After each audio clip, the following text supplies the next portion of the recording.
Assalamualaikum warahmatullahi wabarakatuh. Waalaikumsalam warahmatullahi wabarakatuh. Kita mulai aja ya, Nak. Oke, sebelum belajar, mari kita berdoa dulu untuk memperlancar pelajaran hari ini dengan mengucapkan basmalah.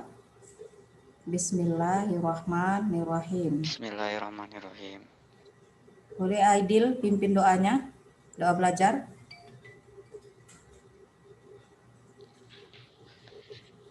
Sebelum kita belajar, alangkah baiknya kita berdoa. Berdoa dimulai.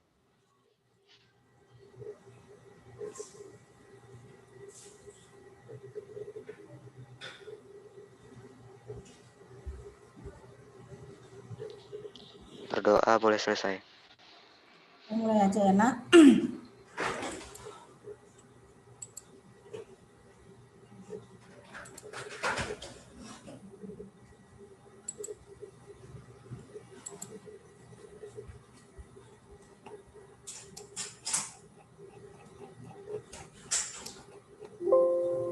Oke, untuk hari ini ya kita akan membahas tentang media promosi ya. Minggu lalu kita belajar tentang dasar dari pengertian promosi. Nah, hari ini kita akan membahas tentang media promosi ya. Nah, untuk indikator dari pembelajaran yang diharapkan dari media promosi adalah menjelaskan media promosi produk pengolahan makanan khas yang dimodifikasi dari bahan pangan nabati dan hewani dan menganalisis langkah-langkah promosi produk pengolahan makanan khas daerah yang dimodifikasi dari bahan pangan nabati dan hewani. Jadi ini target yang harus kalian capai dalam memahami dan menganalisis media promosi. Oke, kita lihat dari jenis-jenis promosi. Nah, yang pertama ada media internet. Nah, jadi media internet ini pasti sudah paham ya. Banyak sekarang media-media online ya, media internet yang bisa dilakukan untuk mempromosikan barang ya. Jadi bisa dari WA dengan membuat di status, kemudian bisa dari Facebook, kalau BBM ini sudah jarang ya, bisa Instagram, kemudian dari Google dan lain sebagainya. Jadi di sini bisa memperkenalkan ataupun menjelaskan tentang produk kamu di media internet. Jadi yang paling dominan sekarang orang banyak menggunakan internet. Biasanya seperti Facebook itu membuat promosi penjualan. Mereka biasanya dengan cara mengupload ya dan digratiskan gitu. Jadi mereka tidak berbayar kalau menggunakan Facebook gitu. Tapi kalau dia menggunakan yang lain, media yang lain, misalnya join ke toko-toko online seperti Shopee, itu biasanya berbayar ketika kita jadi membernya gitu. Jadi di sini banyak alternatif yang bisa digunakan dengan media internet. Kemudian yang kedua, media promosinya adalah dari brosur. Saya rasa kalau brosur ini sudah familiar ya di kalangan kita. Biasanya kalau brosur-brosur ini diterbitkan ya itu untuk lebih daerah tertentu aja gitu. Jadi biasanya skala kecil, tidak luas karena brosur ini sifatnya juga banyak menggunakan biaya untuk membuat brosur tersebut gitu. Nah, biasanya bentuk brosur ini seperti gambar ya Nak, itu bentuknya dilipat dan banyak penjelasan di dalam bentuk di dalam brosur tersebut gitu. Nah, biasanya kalau brosur ini lebih dominan untuk produk-produk yang memang tidak dijual bebas, yang satu. Yang kedua, biasanya produk-produk ini ataupun biasanya brosur ini juga dibuat untuk mengenalkan suatu kompetisi ya, biasanya itu dibagi-bagi untuk promosinya. Jadi memang biasanya di kalangan sekitar gitu. Jadi tidak sampai luar kota ataupun dalam jangkauan yang luas. Jadi brosur-brosur ini biasanya di daerah-daerah yang memang bisa dipahami oleh si konsumen langsung dengan membaca produk-produk yang ada di penjelasan-penjelasan yang ada di brosur tersebut. Nah, kita lihat kalau poster. Biasanya kalau poster ini berbeda dengan brosur ya, Nak. Kalau brosur itu kan memang dalam bentuk tulisan, tapi dia biasanya dilipat gitu. Tapi kalau poster dia tidak. Ya, biasanya kalau ini banyak dijumpai di tempat-tempat umum yang strategis gitu. Contohnya misalnya kalau ada festival, ada lomba ataupun yang lain sebagainya. Nah, biasanya ini dibuat poster ya.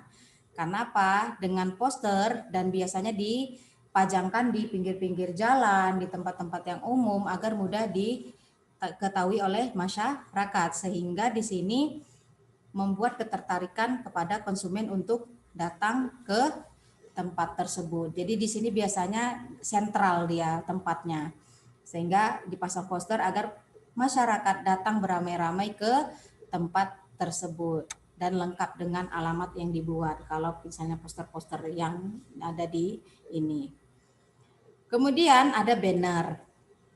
Nah, kalau banner ya ini biasanya ukurannya besar ya dan dipasang di tempat-tempat yang mudah dilihat orang. Nah, jadi kalaupun dari banner ini biasanya itu dalam bentuk iklan ya ataupun dalam bentuk himbauan dan lain sebagainya. Jadi di sini teknik pemasangannya juga ini sangat bervariasi dan biasanya banner ini dia dalam bentuk X ya. Jadi biasanya dikenal dengan X banner gitu. Jadi banner ini berbeda lagi dari tadi yang namanya poster ataupun brosur ya. Karena biasanya kalau banner ini dia kalau nggak panjang lebar gitu dan dia dalam bentuk yang besar. Biasanya kalau banner ini banyak digunakan oleh kalau mau kampanye itu disebut dengan banner gitu. Jadi memang dia dalam bentuk yang besar gitu. Nah, kemudian kita lihat lagi yang berikutnya adalah televisi. Nah, televisi ini biasanya menggunakan banyak iklan ya. Kenapa? Di sini biasanya untuk pembuatan iklan itu berbayar. Dan ada perjanjian berapa kali terbit dalam satu hari dan itu biasanya kita kontrak berapa lama. Ya, jadi biasanya televisi makin sering iklan yang ada ya, makin banyak uang ya ataupun penghasilan yang diperoleh dari perusahaan televisi. Jadi biasanya kalau yang media-media promosi dari televisi itu biasanya produk-produk yang sudah perusahaan besar dan biasanya juga ini untuk targetan kawasan luas gitu.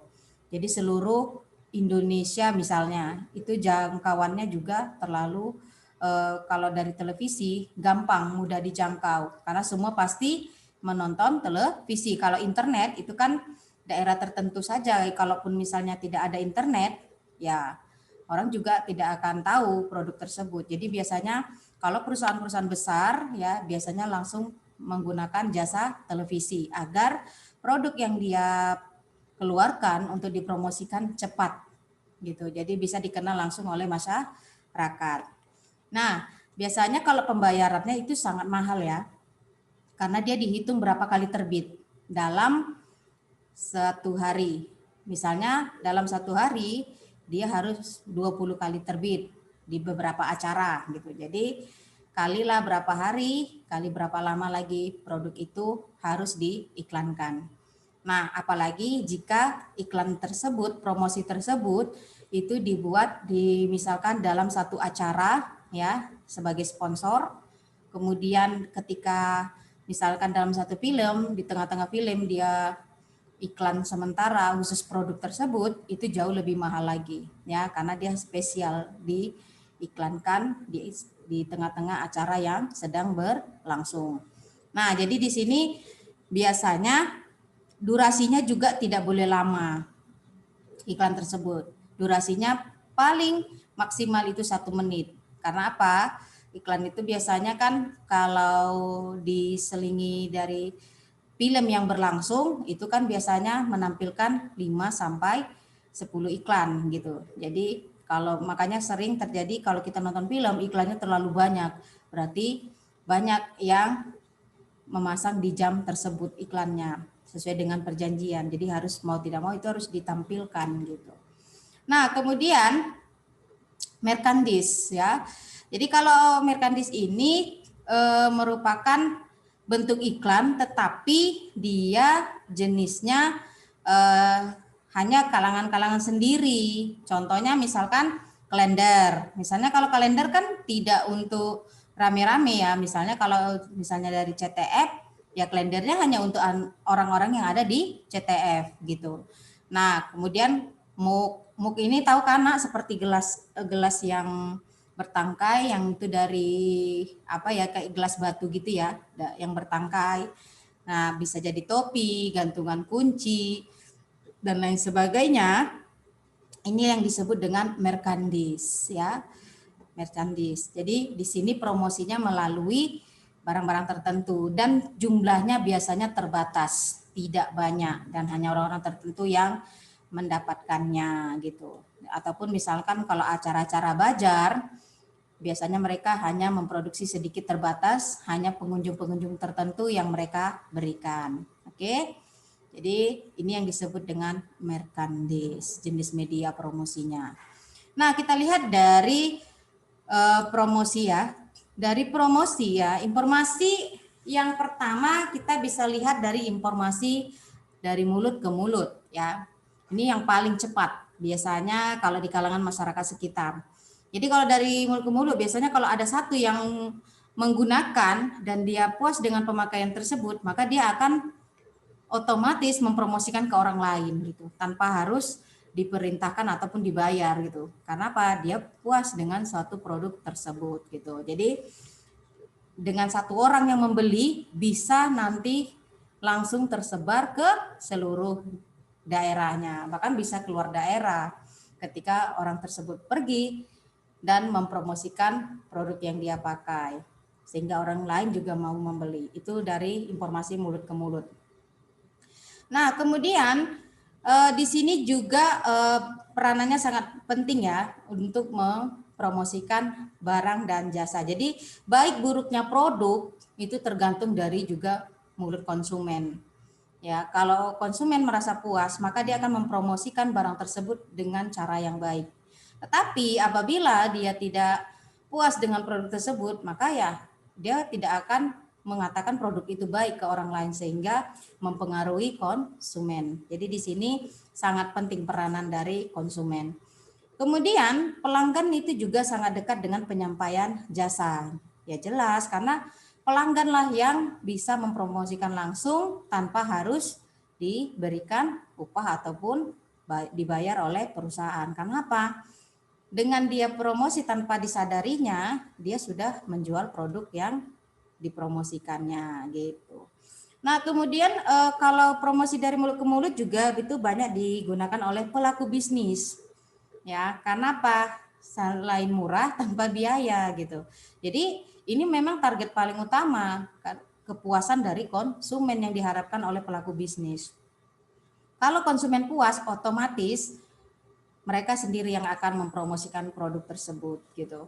Dan pasti sudah bisa dengan sendirinya produk itu dibeli oleh konsumen tanpa harus ada iklan dan lain sebagainya. Nah, kemudian kalau untuk promosi dari mulut ke mulut itu juga sangat diandalkan ya. Karena di sini mereka bisa mempromosikan kualitas barang ya, tapi harus itu tadi saya katakan, ini mempromosikan barang dan jasa tadi.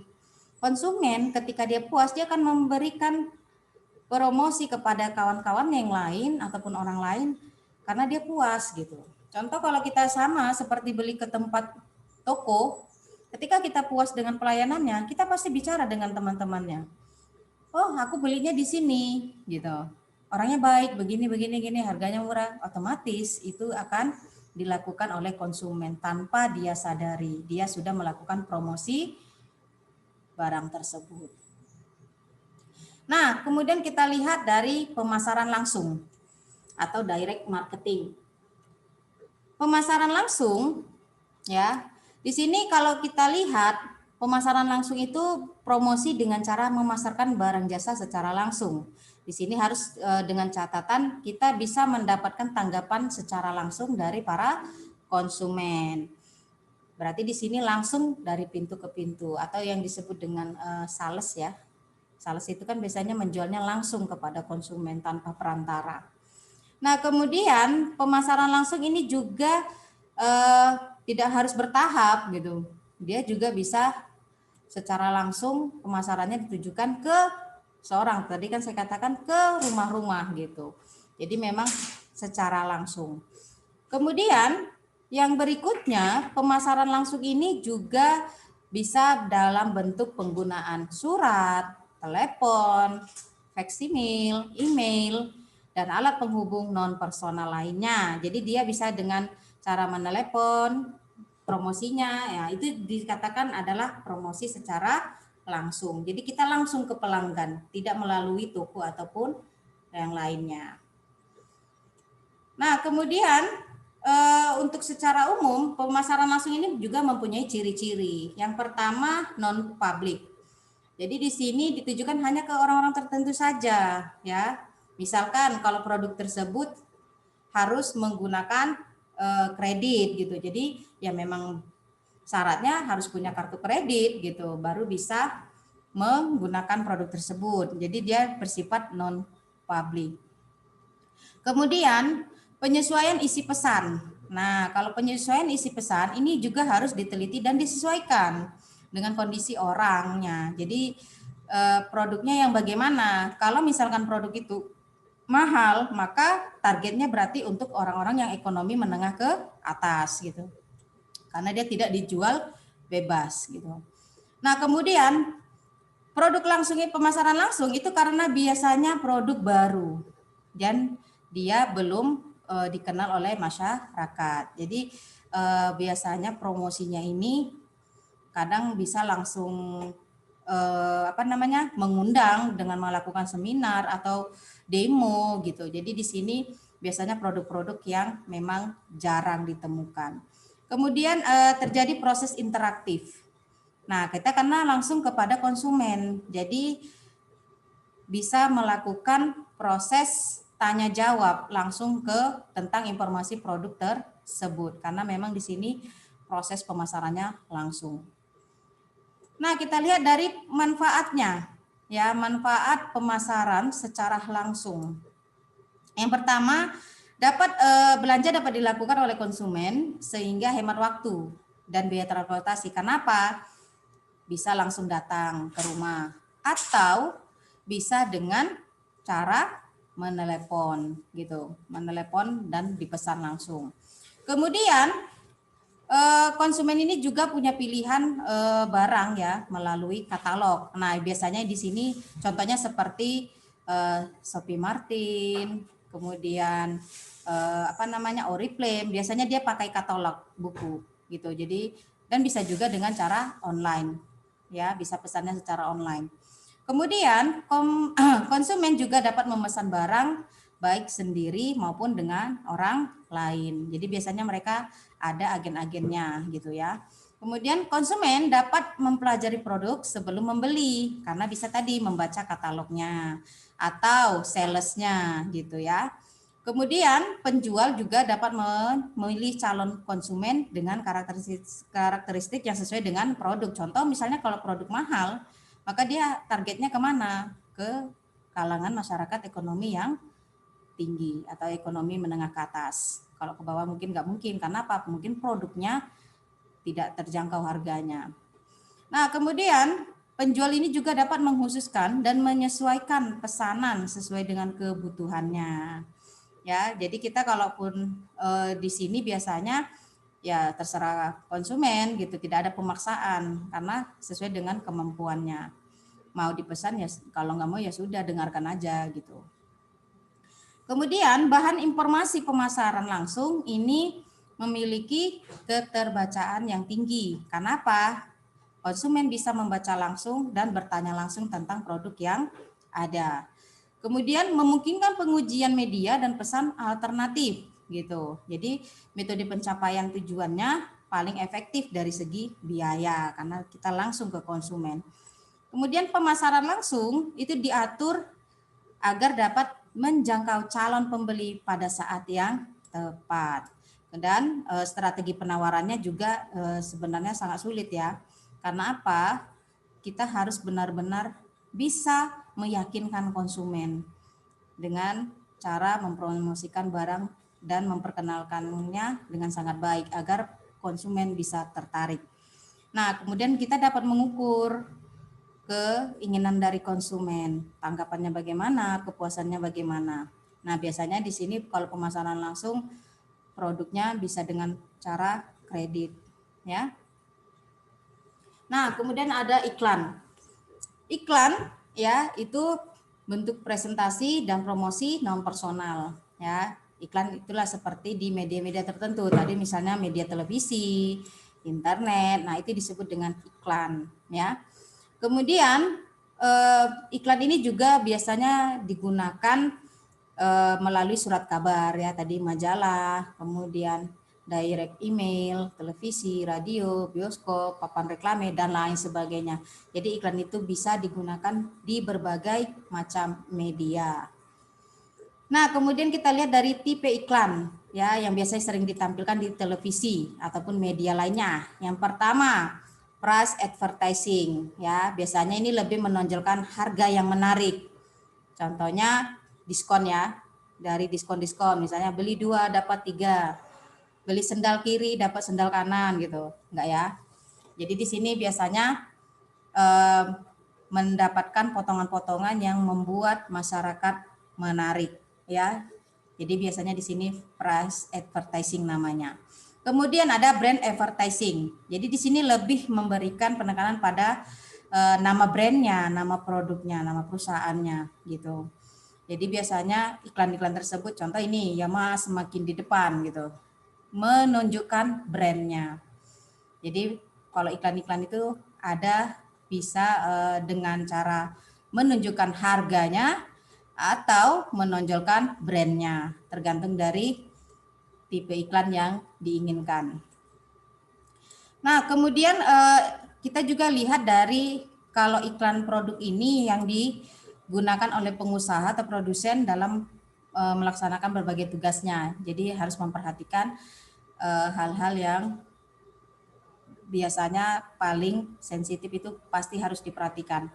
Nah, yang pertama, mempromosikan penjualan suatu merek melalui pengecer-pengecer yang sekarang dengan mendapatkan langganan-langganan baru. Biasanya kalau yang ini sampai pengecer ini maksudnya distribusi ya nak, distributor terkecil, maksudnya dari pedagang besar sampai pedagang kaki lima gitu, mampu untuk menjual produk mereka gitu ya. Nah, kemudian membantu penjualan suatu produk bermerek dengan memberikan kepada konsumen nama dan alamat dari para distributornya atau pengecernya ya untuk menyediakan produk tersebut. Nah, kemudian jika produk itu dijual dari rumah ke rumah, maka iklan akan membantu menjual mereknya ya. Kalau iklan dari rumah ke rumah kan kita pasti mengutamakan nama mereknya. Contoh misalkan kalau produk yang sering ke rumah-rumah itu misalkan produk masakan ya, seperti panci itu misalkan Hakasima gitu, itu pasti langsung ke rumah-rumah. Nah, kemudian membantu mendapatkan distribusi untuk suatu produk baru dan memperluas distribusi dari suatu produk lama dengan merangsang permintaan kepada toko pengecer. Jadi di sini sangat penting bagi produsen ataupun pengusaha. Kemudian mendorong para pengecer ataupun distributor untuk mengadakan pameran iklan gitu. Jadi biasanya kalau ada pameran-pameran di tanah lapang, biasanya kalau mereka untuk memperkenalkan produk mereka, mereka akan membuat stand, meja stand di salah satu bazar tersebut gitu. Agar masyarakat yang berkunjung juga tahu itu produknya. Nah, kemudian memperluas penjualan suatu industri atau untuk menangkis tren penjualan yang memburuk. Ya, jadi di sini salah satu usaha untuk